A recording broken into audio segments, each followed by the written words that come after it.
আজকে যদি আমরা হিসাব করি যে পৃথিবীতে আমরা যারা আছি, আমার সামনে আপনারা যারা বসে আছে, আচ্ছা বলেন তো আজ থেকে 100 বছর আগে আমার সামনে যারা বসে আছে, আজ থেকে 100 বছর আগে কে কে জীবিত ছিলেন? কেউ ছিলেন না। আবার আজ থেকে 100 বছর পরে কে কে জীবিত থাকবেন? কেউ না। তাহলে কি কি বুঝতে পারলাম? যে আজ থেকে 100 বছরে পৃথিবীতে আমরা কেউ ছিলাম না, এখানে যারা আছি। আবার আজ থেকে 100 বছর পরে আমরা কেউ থাকবো কি থাকবো না তার সিউরিটি কেউ দিতে পারবে না। তাহলে বোঝা গেল যে মানুষ আসলে আজকে আছে কালকে নাই, ঠিক কিনা বলেন? সম্মানিত ভাইরা, এই পৃথিবীতে অনেক কিছু নিয়ে মতভেদ আছে, ইখতিলাফ আছে। ইহুদি হোক, খ্রিস্টান হোক, আস্তিক হোক, বৌদ্ধ হোক, নাসারা হোক, মুসলমান হোক, হিন্দু হোক, প্রত্যেকটা ধর্মের মানুষ একটা বিষয়ে একমত, সেটা হচ্ছে প্রত্যেকটা মানুষকে একদিন না একদিন মৃত্যুবরণ করতে হবে, ঠিক কিনা বলেন?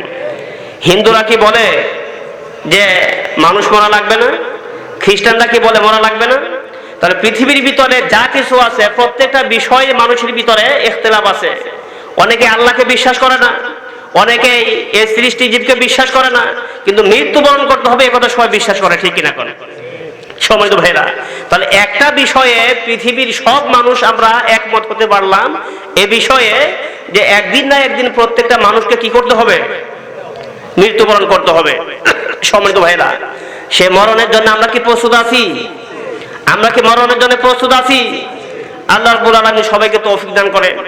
আজকের মাহফিল হচ্ছে গোবিন্দপুর কবরবাসীদের স্মরণে। আরে আমাদের পাশে তো কবর, ঠিক কিনা?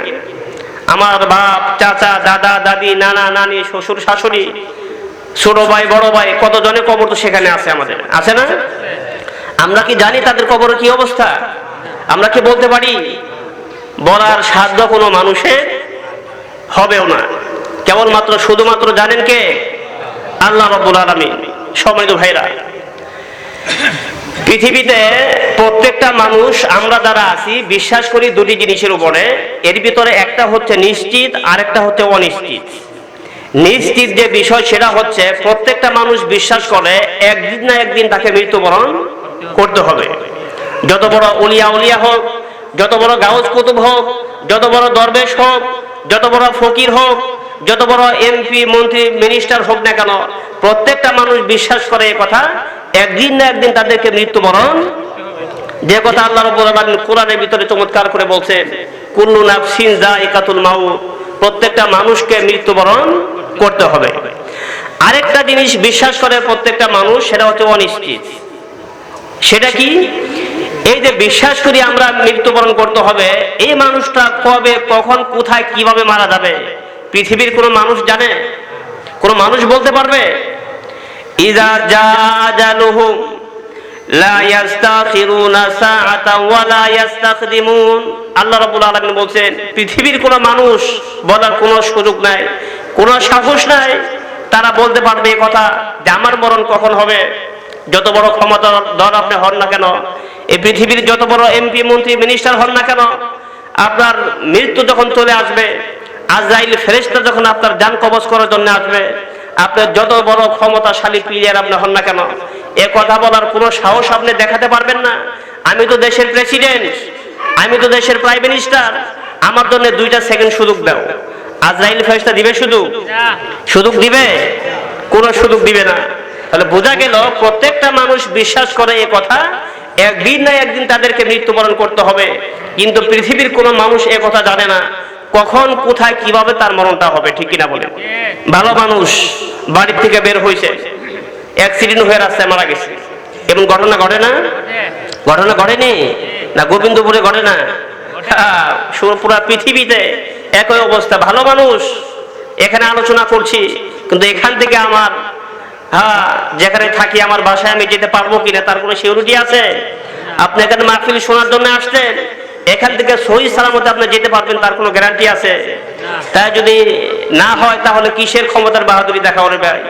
কিসের ক্ষমতা, কিসের সম্পদের মালিক, কিসের ক্ষমতা? কিছু তো টিকবে না। আজরাইল ফেরেশতা যখন চলে আসবে সবকিছু তছনছ হয়ে যাবে, সবকিছু ধ্বংস হয়ে যাবে, ঠিক কিনা বলেন? সেই মরণের জন্য কি আমরা প্রস্তুত আছি? সম্মানিত ভাইরা, রাস্তা দিয়ে আমরা যখন যাই আর কবর যখন দেখি তখন কি দোয়া পড়ি? আসসালামু আলাইকুম ইয়া আহলাল কুবুর ইয়াগফিরুল্লাহু লানা ওয়া লাকুম আনতুম সালাফুনা ওয়া নাহনু বিল আসার। এটার অর্থ কি আপনারা জানেন? এই যে আমরা দোয়াটা পড়তেছি, কবরের পাশ দিয়ে যখন যাওয়া হয় দোয়াটি পড়া হয়, এর অর্থ কি আমরা জানি? আসসালামু আলাইকুম ইয়া আহলাল কুবুর, হে কবরবাসী ভাইয়েরা তোমরা শান্তিতে থাকো। ইয়াগফিরুল্লাহু লানা ওয়া লাকুম, আল্লাহ আমাদেরকে ক্ষমা করুন তোমাদেরকেও। আনতুম সালাফুনা ওয়া নাহনু বিল আসার, তোমরা হচ্ছ আমাদের অগ্রজ, আমাদের অগ্রগামী, আর আমরা তোমাদের পিছনে পিছনে আসতেছি। আনতুম সালাফুনা ওয়া নাহনু বিল আসার, তোমরা আমাদের সামনে গেছো, আমরা তোমাদের পেছনে পেছনে আসতেছি। তাহলে এই কথা প্রতিনিয়ত আমরা স্বীকার করছি, যারা কবরবাসী হয়ে গেছে ওই পথের পথিক আমরাও, ঠিক কিনা বলে? সম্মানিত ভাইরা, তো সেই মরণের জন্য প্রস্তুতি নিতে হবে কি হবে না? সেই মরণের জন্য প্রস্তুতি নেওয়ার দরকার আছে। আমরা সবাই রাজি আছি তো ইনশাআল্লাহ? সবাই রাজি আছি? কে কে রাজি আছি দুই হাত তুলে আল্লাহকে দেখায়। হে আল্লাহ রাব্বুল আলামিন, আমরা যেন মরণের জন্য প্রস্তুত থাকতে পারি, সবাই বলি আমিন। সম্মানিত ভাইরা, আল্লাহ রাব্বুল আলামিন সবাইকে কবুল করে। হাদিসের ভিতরে আসছে রাসূল কারীম সাল্লাল্লাহু আলাইহি ওয়াসাল্লাম বলছেন, মানুষ যখন মারা যায়, মারা যাওয়ার পরে তাদেরকে যে কবরের ভিতরে আমরা রেখে আসি, আমরা যখন মানুষগুলি চলে আসি তখন এই লাশকে জীবিত করা হয়। জীবিত করে তিনটা প্রশ্ন করা হয়। কয়টি? মান রাব্বুকা ওয়া মা দীনুকা ওয়া মান হাদার রাজুলুল লাযী বুইসা ফীকুম ওয়া ইউকালু লাহু মুহাম্মদ। তোমার রবকে, তোমার ধর্ম কি, রাসূল কারীম সাল্লাল্লাহু আলাইহি ওয়াসাল্লাম সম্পর্কে তোমার ধারণা কি? কয়টি প্রশ্ন হলো? এই তিনটি প্রশ্ন করা হয়। হাদিসের ভিতরে আসছে আল্লাহর খাস রহমত এবং মেহেরবানি ছাড়া পৃথিবীর কোন মানুষ কবর জগতে মুনকার এবং নাকিরের প্রশ্নের জবাব দিতে সক্ষম হবে না। এই তিনটা প্রশ্নের মাধ্যমে আমাদের প্রত্যেকটা কর্মকাণ্ডকে বোঝানো হয়েছে। কথা বুঝে আসছে?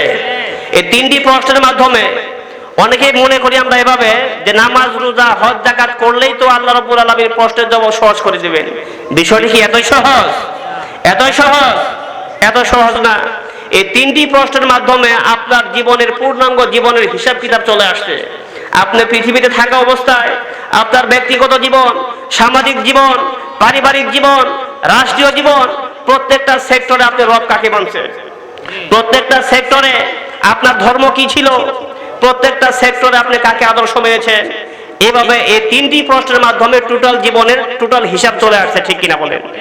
সম্মানিত ভাইরা, আজকে দেখেন এই প্রথম যে প্রশ্নটি, মান রব্বুকা, তোমার রবকে। আমাদের রবকে বলেন তো? আমাদের রবকে। রব কাকে বলা হয়? রব তো তাকেই বলা হয় যিনি প্রত্যেকটা মানুষ জন্মগ্রহণ করার পর থেকে নিয়ে মৃত্যুবরণের আগ পর্যন্ত যা কিছু দরকার সব কিছুর অ্যারেঞ্জমেন্ট যিনি করেন, সব কিছুর ব্যবস্থাপনা যিনি থাকেন, তিনি হচ্ছেন রব, ঠিক কিনা করেন? সম্মানিত ভাইরা, রব হচ্ছে তাকেই বলা হয় যিনি খালেক, সৃষ্টিকর্তা, যিনি আইনদাতা, যিনি বিধানদাতা, যিনি রেজেকদাতা, সব কিছুর মালিক যে আল্লাহ রাব্বুল আলামিন, তিনি হচ্ছেন রব, ঠিক কিনা বলেন? এই পৃথিবীতে আমরা যখন আসলাম, আসার আগে রূহ জগতে প্রত্যেকটা মানুষের রূহকে একত্রিত করে আল্লাহ রাব্বুল আলামিন আমাদেরকে রূহ জগতে পরীক্ষা নিয়েছিলেন। কি নিয়েছিলেন? আল্লাহ রাব্বুল আলামিন বলছেন, ওয়া ইযা আখাযা রাব্বুকা মিন বানি আদামা মিন যুহুরিহিম যুররিয়াতাহুম ওয়া আশহাদাহুম আলা আনফুসিহিম আলাস্তু বিরাব্বিকুম ক্বালু বালা শাহিদনা। প্রত্যেকটা মানুষের রূহগুলোকে একত্রিত করার মাধ্যমে আল্লাহ রাব্বুল আলামিন আমাদেরকে জিজ্ঞাসা করেছিলেন, ও হে পৃথিবীর মানুষেরা, তোমরা বলো আমি কি তোমাদের রব নই? আমি কি তোমাদের আইনদাতা নই? আমি কি তোমাদের বিধানদাতা নই? আমি কি তোমাদের সব কিছুর মালিক নই? তখন আমরা বলেছিলাম হা। ক্বালু বালা শাহিদনা, আমরা বলেছিলাম হা, হে আল্লাহ, আপনি হায়াতের মালিক, আপনি মৌতের মালিক, আপনি রেজেক দাতা, আপনি আইন দাতা, আপনি বিধান দাতা, আপনি সব কিছুর মালিক।